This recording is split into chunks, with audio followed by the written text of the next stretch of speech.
Welcome to my Darwin episode. Just having a look around Darwin, different spots. I don't know where I'll end up, but yeah, this is Nightclub Jetty here in the morning. Very peaceful, nice breeze. Here's the boat ramp here. So they've been cut into the rock. All the little rocks sort of protruding out. It looks like the snout of a crocodile. Well, they do get them.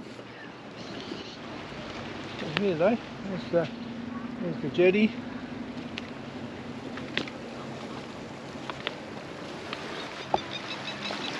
There's the Darwin Hospital right through there.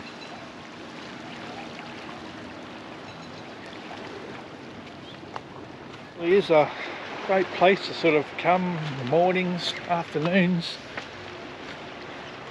Water.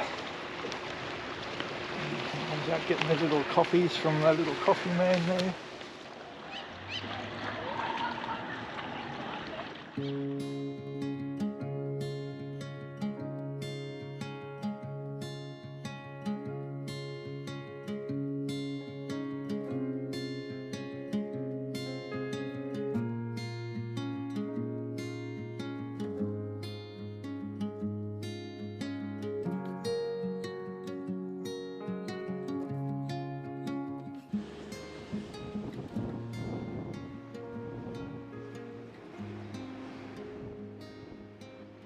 Just here on the Esplanade in Darwin. There's a few big buildings here now. This one here is called the Doubletree, but this one used to be called the Travelodge. It was the tallest building in Darwin, and also during Cyclone Tracy there was quite a few cars ended up in the swimming pool over here. Some very famous photographs of that post Cyclone Tracy.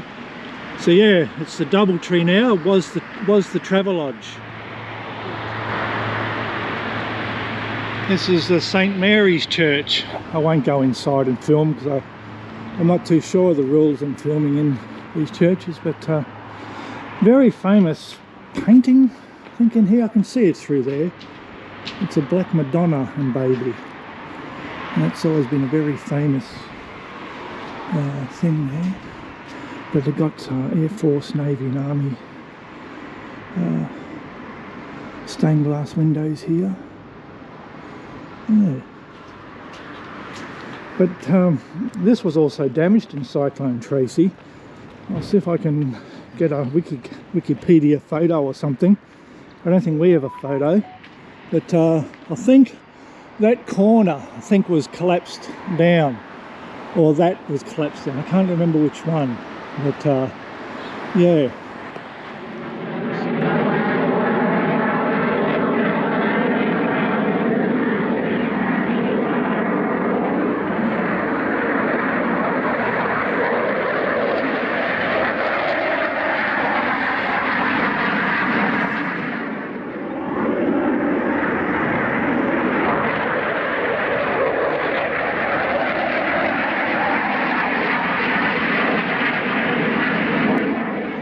The Fanny Bay anti-aircraft.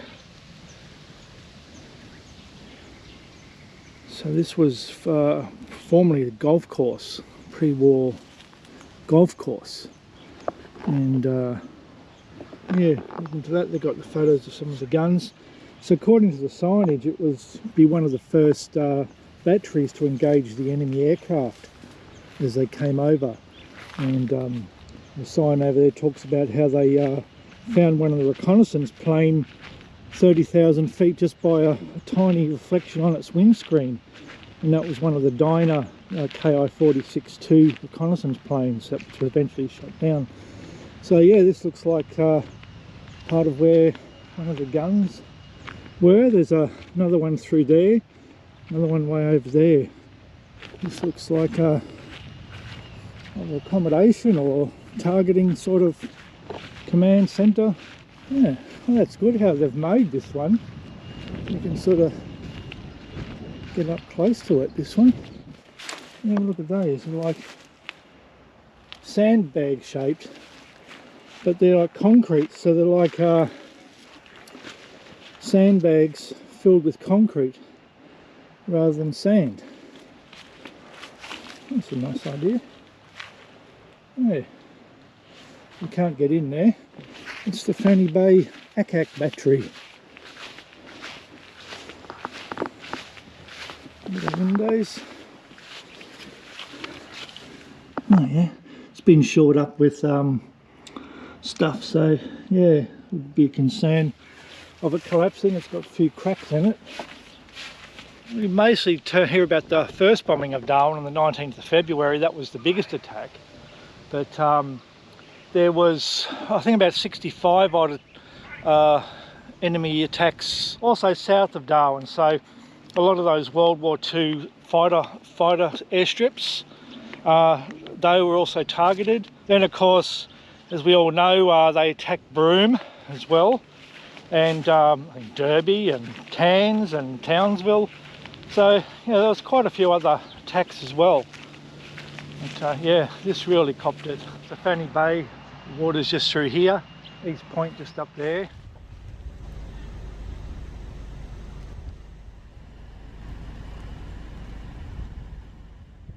There's over 40 structures here at the East Point Reserve, Dudley Point. And underground bunker. See, they've got the little vents there. Sort of save them from getting too hot and humid. We're coming up to another one here at East Point. Not sure if you can get in here, or oh, looks like you can get in here. So we've got it fenced off, but you can. Oh, so people do go down in there, but I sure am not going down in there. Yeah, it looks like a bit of a pillbox or something here. So if you look for them, you'll find them. Shut the gate. Normally you can't get close to this, but they've got the fence down, working on the fence. So, bit of a chimney. No, you can't read the sign. Oh, so another part of the defence facility here at East Point. There it was.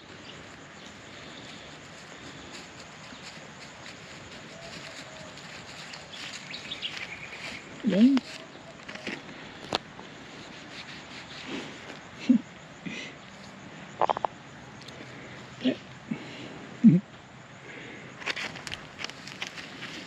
Number 34.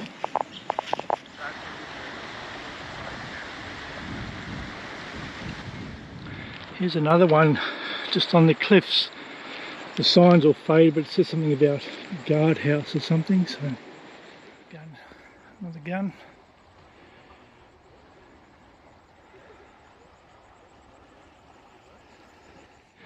Yeah, this would be a good sunset spot. Might see if I can get back here. Great if the tide's in too at sunset.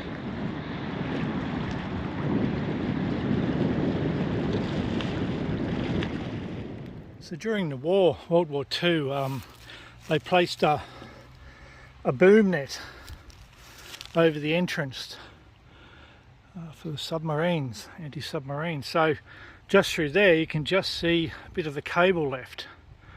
It used to run across to Mandorah, and at low tide you can sort of see some of the little structures still, like these ones here.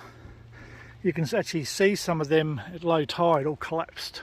So this is the World War II gun emplacements here at East Point. There's quite a few sort of relics left over from the from there, but yeah, that's the gun emplacement. I think the one in the museum's got a gun in there.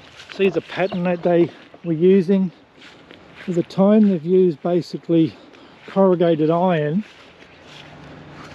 as the mould and then poured the concrete in. So that's how they got that pattern. Yeah, you can go inside here. Not that one. This one up here, I think. Oh, hang on. Locked at 6:30. The gun turret closed for maintenance until further notice. Okay. So the big guns.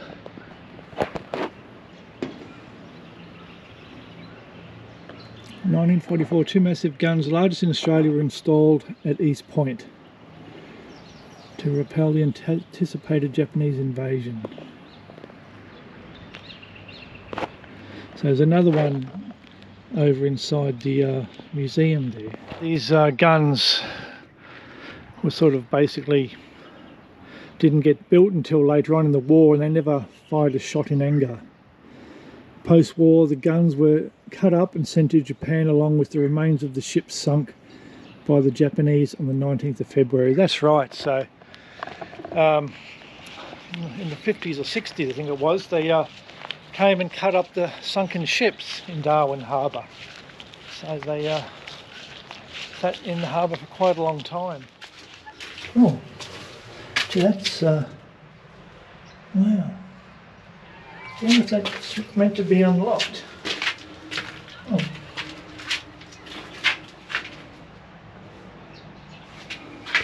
Gee, people could sort of camp out in there, hide in there.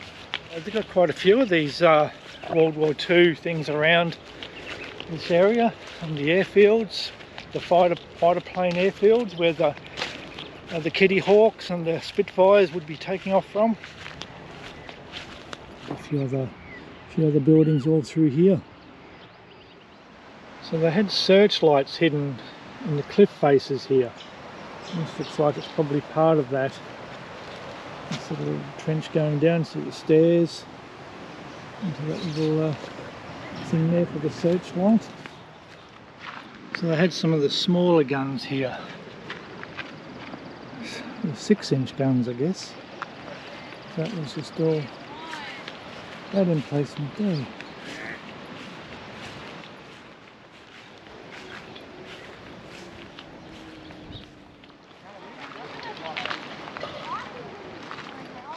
And this would be another gun emplacement like we saw over there, but it's all been filled in. So this would have been quite deep, and they would have had stored the ammunition in all those little spots there, just like just saw over there. And there's the big gun. Looks like a bit of a chimney. There's another one.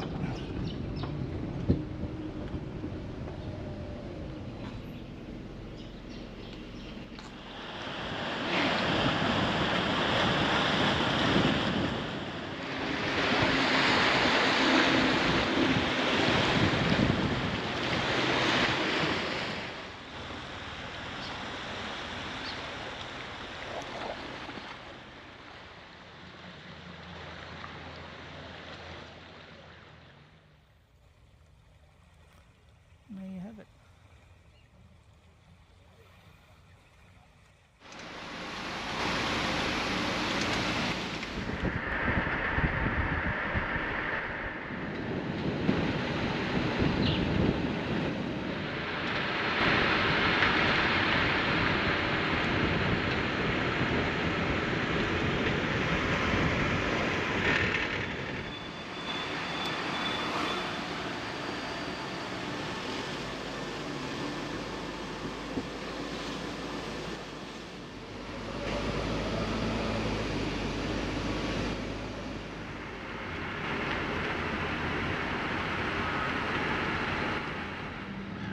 Just at Darwin Wharf here, before the crowd gets here. Yeah, they put a Ferris wheel here during the dry season as well. There's the skyline there, convention centre. So yeah, this is basically where the first Japanese bombs fell on the first bombing of Darwin. I think the flight leader came through here, Fuchida, and dropped a few bombs here, which landed, I think, pretty much along where the convention centre is. And it was right around here where the Neptuna was hit and sunk. It was full of ammunition, and it tipped over on its side, big explosion. lots killed on there. Yeah, so looking to the south there, with the first Japanese attack on the 19th of February, they came up from the south. They came around from the north, came up from the south so they could disguise themselves looking like Allied aircraft coming up from the south. Yeah, so that's where the Neptuna and the Barossa were hit beside the wharf. Actually, it's probably more about here, because the wharf's a different shape.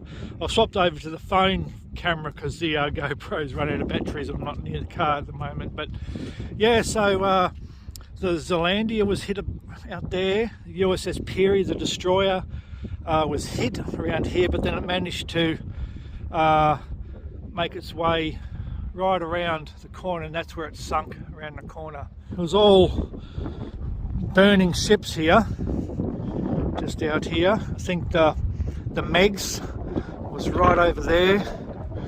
British Motorist, I think, was just around the corner a little bit.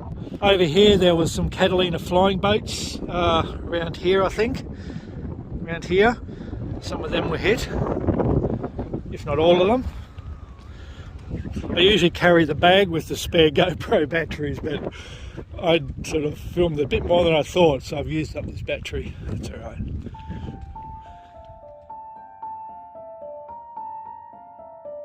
This is the memorial to the wharfies and seafarers that were killed on the 19th of February on the first bombing. So there's the names of 23 known waterside workers.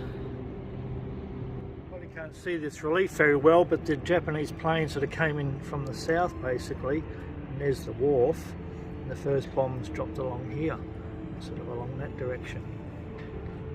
This one's killed on ships, sunk or damaged. The Peary lost the most with 91. The Menunda lost 12, that's the hospital ship. The Neptuna was the one that ended up on its side of the wharf. That looks like it says 15 or 45.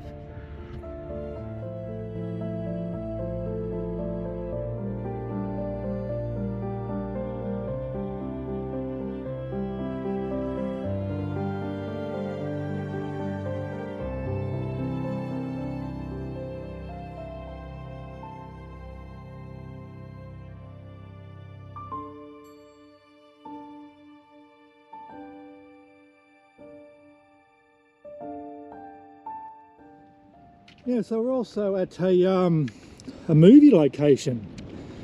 So have you seen that Baz Luhrmann film Australia? Well, I was actually living here at the time and they were filming that. A lot of it was done in Bowen to replicate Darwin, but he actually did film right here. And there's about 3 parts of the film that was here. Yeah, so when you see that movie at the start, Nicole Kidman's boat's coming through here and all the fishermen are in the background on the wharf there. And it comes to here, and it's about here where her boat stops, and Bill Hunter, the actor who's playing the boat captain, he helps her out of the boat. And that was just here, where she's climbing up. I think this is where the old Darwin, or the old Mandora ferry used to be at some stage as well. But all that's reclaimed land. All that was just kind of swamp through there. You could watch them making the show. You could walk in amongst the extras and things like that. So all this was done up like a wharf, all sort of old wooden kind of railings, and it's a bit different now, there's fences here, but yeah. And then you come back a week later and they set it like after the bombing and had all these broken light posts, and things were blackened, and then you could walk amongst the extras soldiers and they were all covered in fake blood and torn clothes. And yeah, so that was here. Look at that massive deck chair. Yeah, so you can have 3 hours free parking. It's almost like one of those sort of carnival piers. You're able to sort of be up on that balcony and watch them do a scene right here. There was a scene in the movie when David Wenham, the bad guy, was talking to Nicole Kidman, and they're at a jetty at the corner here, and they're watching the yacht go out with Hugh Jackman and their kids on it, and they're sort of heading out that way. And that was right here. I was actually watching one of the production crew before that metal bit was there, he actually made this wooden railing, and they had like a fake bollard here and kind of like rope wrapped around, and I had it made look like an old-fashioned jetty here, and that was that scene was right here. And I remember watching them. They had a camera on a dolly here, and they kept on kind of zooming in and zooming back like that. So yeah, you could sort of just go in amongst the whole film crew here, you know, and they had to be quiet of course, but yeah, they kind of basically just left it open for the public to come and watch. And they had an old army truck here, and you know, had it all sort of set up. Here comes a little boat.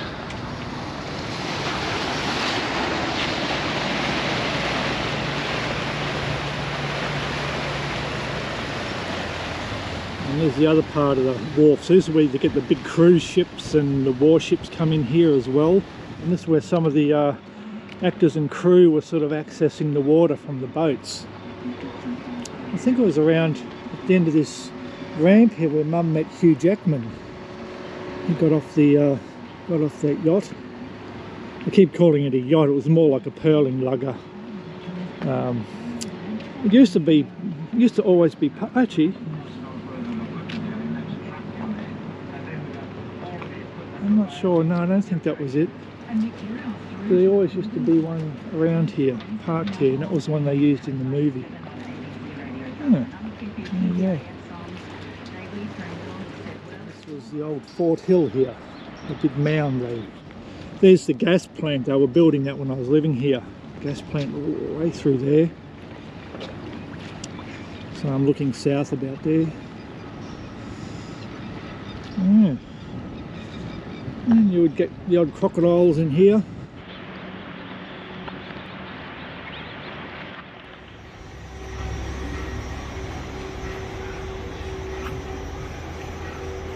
Yeah, so that's another movie location that I found. Seem to be doing a few of those at the moment.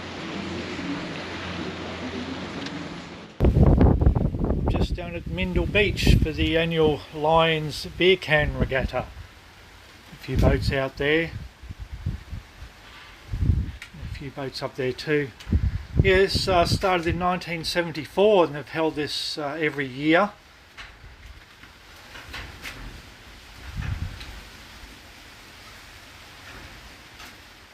It's one of the beer can boats, a Viking boat, this one. There's only about 6 boats here today. There's a iced coffee boat. Not exactly a beer can boat, but quite iconic for Northern Territory. Iced coffee. There's a little Star Trek boat here as well. I don't know how many people are going to try to get on that. The HS Star Trek. And this is a good one too, one with the crocodile on it. Don't know if that'd be a bit flimsy, but that's quite a good one, isn't it? This is actually selling iced coffee, I think.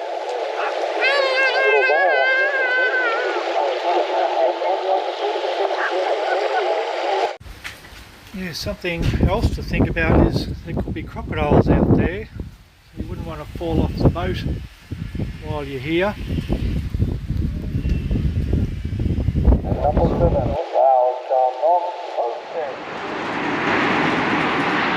the highway in, but they're demolishing it.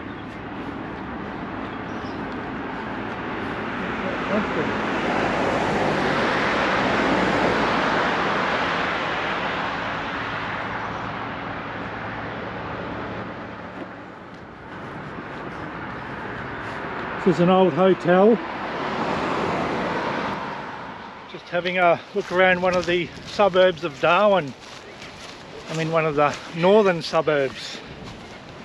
This one's called Bogamin. And that's the Bogamin shops there. What's left of them. Yeah, so all this area was destroyed.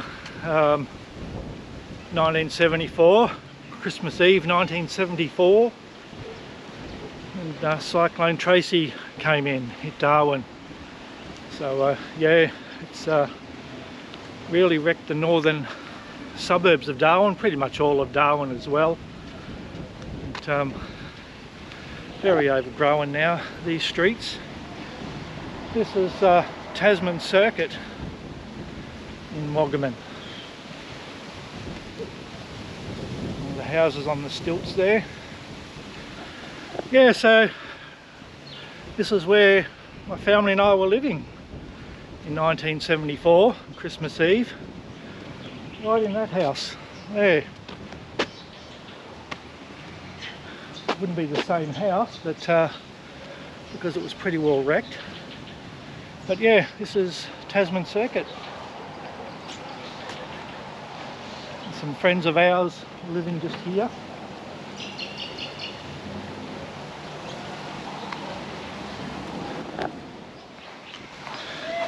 I don't know if you can sort of see it very well, but I've sort of got a photo of our house, and that's where it was there. There's a picture of our car, which was just in that corner there, and it's basically looking over towards there.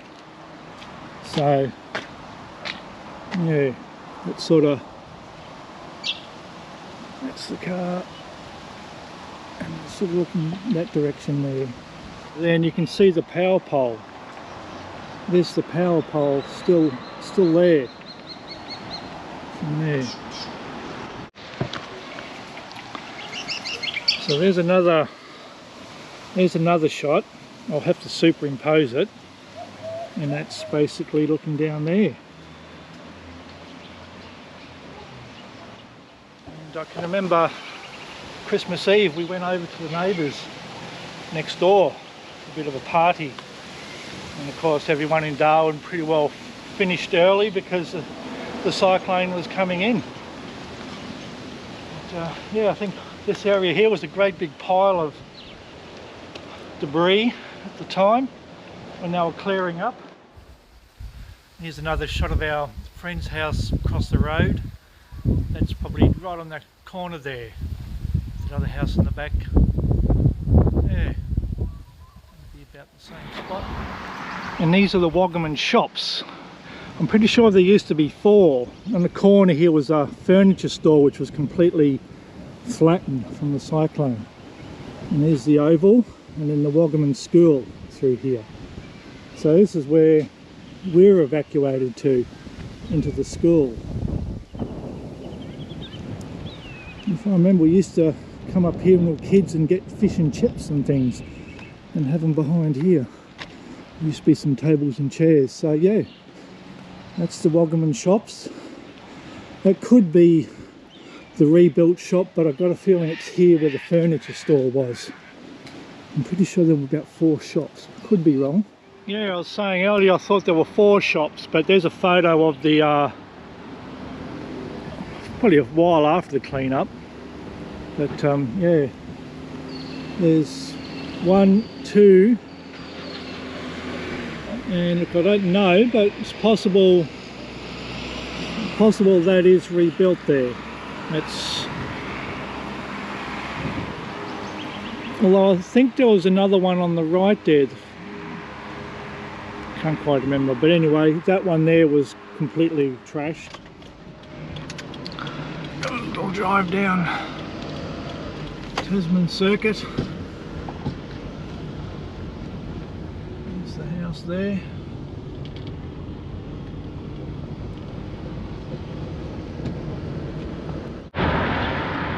So still on Tasman Circuit here, and here's the big water tower.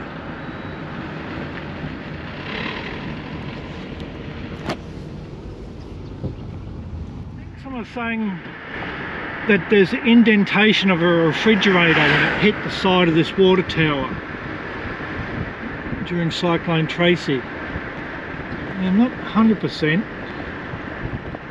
I've got a car right behind me, so I can't really stop, but yeah, there was talk about a refrigerator ending up on the top of the water tower, or an indentation, or something like that. These are 3 house girders twisted in Cyclone Tracy. See, 3 house girders. This has been here for years. I think I even had this in a postcard, which I may have a photo. Yeah. Look at that, just all twisted.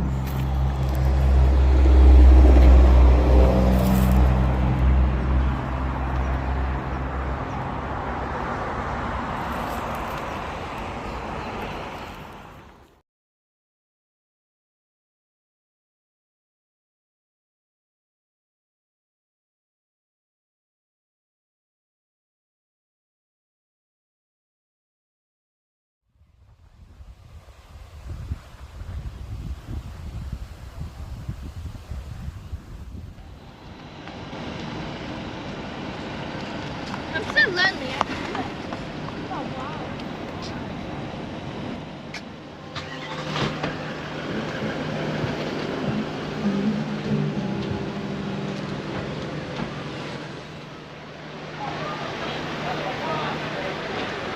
What's the Territory Day firework?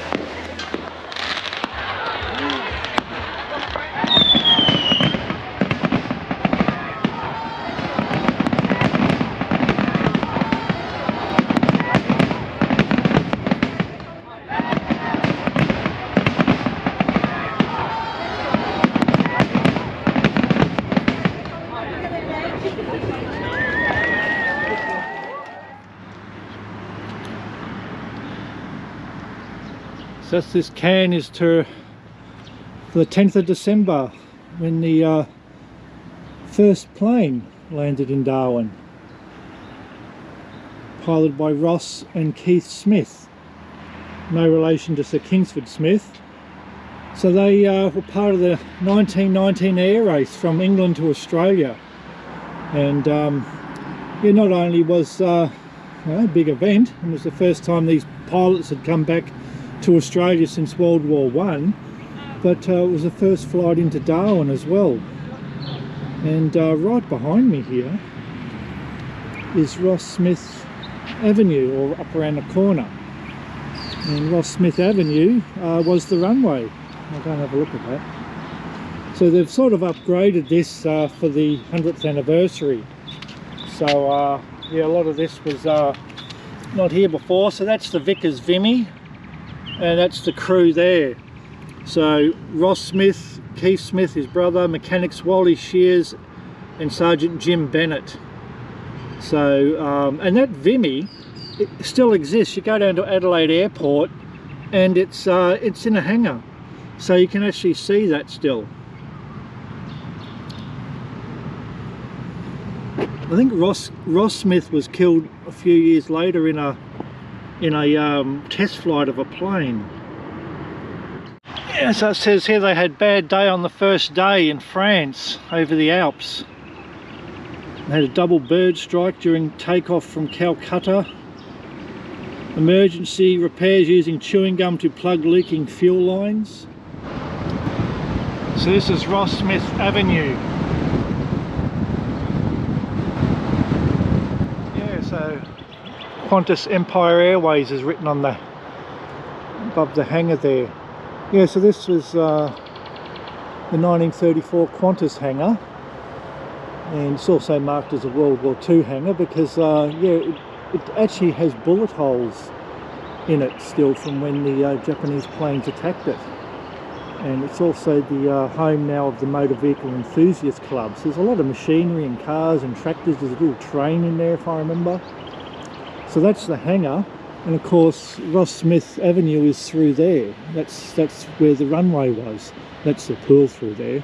And I'm just going to sort of go up here and have a look at the landing site as well. So there's Ross Smith Avenue here, Ross Smith Drive, and this little paddock here is basically the landing site. There's a plaque over here that first aeroplane to fly from England to Australia landed here 10th of December 1919. So landed here. I don't know if that's saying it landed there or parked there. This could have actually been a touchdown point right here. Yeah, so that's the Qantas hangar. That's the 1934 hangar that we just were at. I think here is Fanny Bay Jail. So we came around, and Ross Smith Rossmith Avenue, or Rossmith Drive, is quite long now. I would say we're probably right around here where I'm standing, or here, maybe even here, because we drove down. I could even be right about here. Well, they're showing a circle right here, and I don't know if that's a circle to mark where it first landed. There's a circle there too, over there, so I don't know.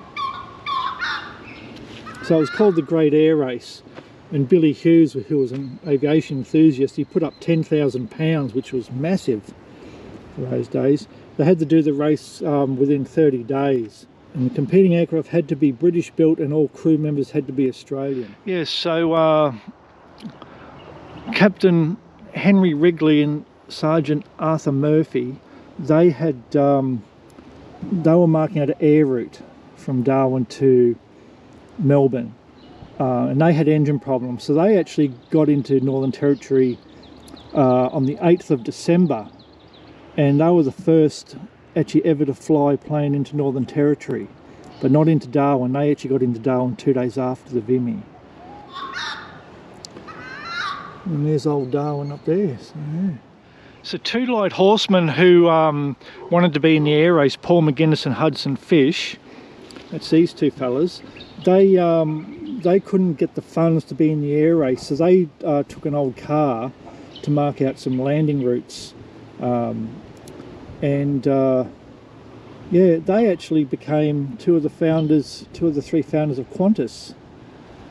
So yeah, Paul McGuinness and Hudson Fish. So they did 2,800 kilometre overland trip from Longreach to Katherine. The T-model Ford, I think that Ford is in the Qantas Museum at Longreach. So when Hudson Fish arrived in Darwin, his task was to create a landing strip for the Great Air Race competitors. And he actually selected a site 10 miles out of town. But Fish preferred a location behind Fanny Bay Jail, which is basically sort of like where we are now. Had been a farm and police horse paddock. Now I think it was also here, I'll look into it a bit more, Amelia Earhart. So Darwin was the last place she was seen, or basically when she took off, she went missing shortly after that. But I have seen a photo of her standing at a building like this, right on these little balconies here, probably on that stairwell there. So it probably is from this aerodrome.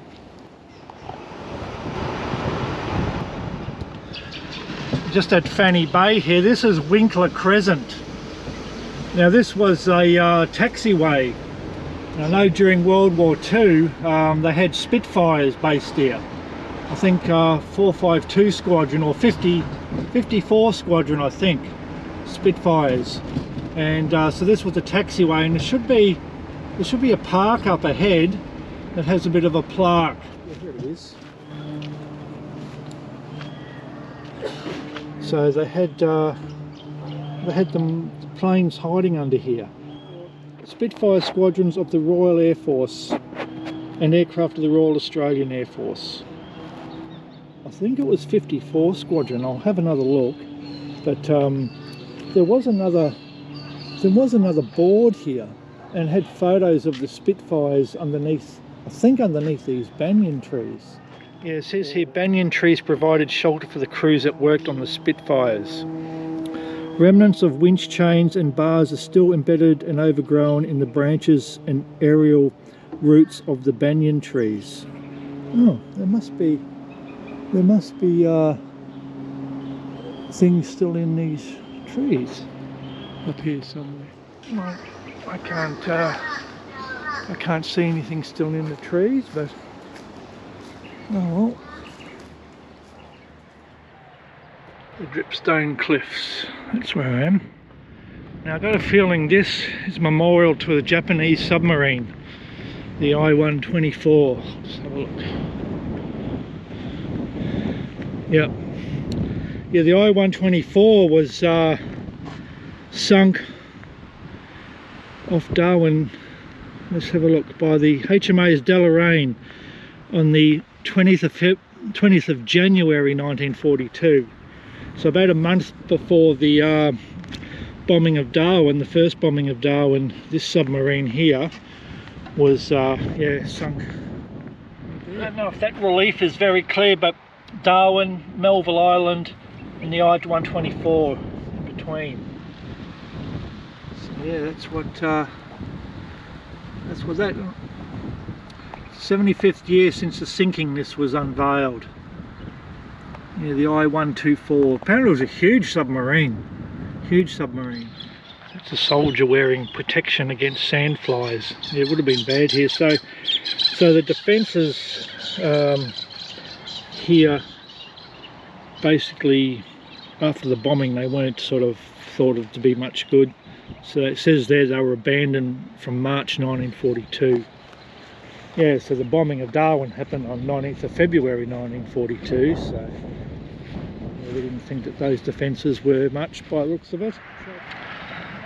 This is a can for the RWF number 31 radar station here at Casuarina. I think it was right around here where they had a radar station based, probably right here actually, around here somewhere. And these are the Dripstone Cliffs.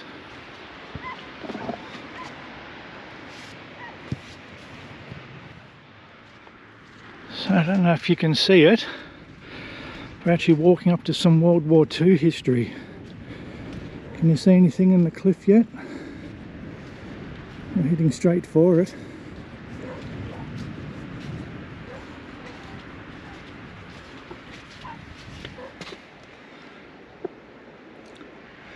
This is a World War II defence bunker.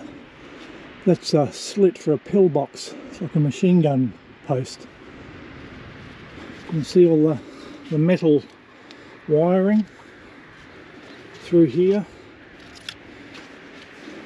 When we were kids, we used to come down here. You could get in from the top, and it's just like this little sort of maze of concrete bunker. Oh, it's great fun, but they have covered it all in now, probably for safety reasons, of course. But there's quite a few of these along the along this area. Here comes another one. Can you see it yet?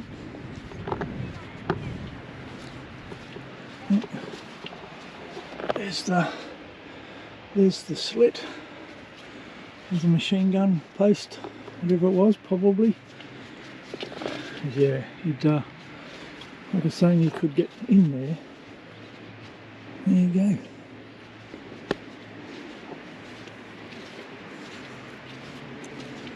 So you still find the bits of World War II sort of history around the place. Oh, like a little cave through here.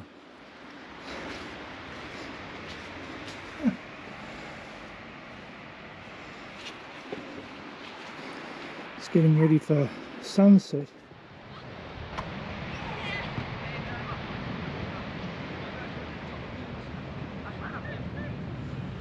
I always tried to hard to not get your shadow in these shots.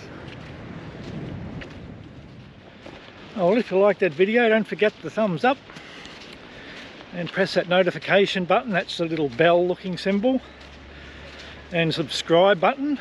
Welcome to all the new subscribers. And don't forget, those subscribing, it doesn't cost you anything. It's just something you do, so there's no sort of obligation or anything. So yeah, it helps me out. If you want to keep watching the videos, just yeah, remember that notification button too. Little ding on your phone will let you know when I put out another one. Alright, well, thanks for watching. Take care. Thank you. Here comes the sunset.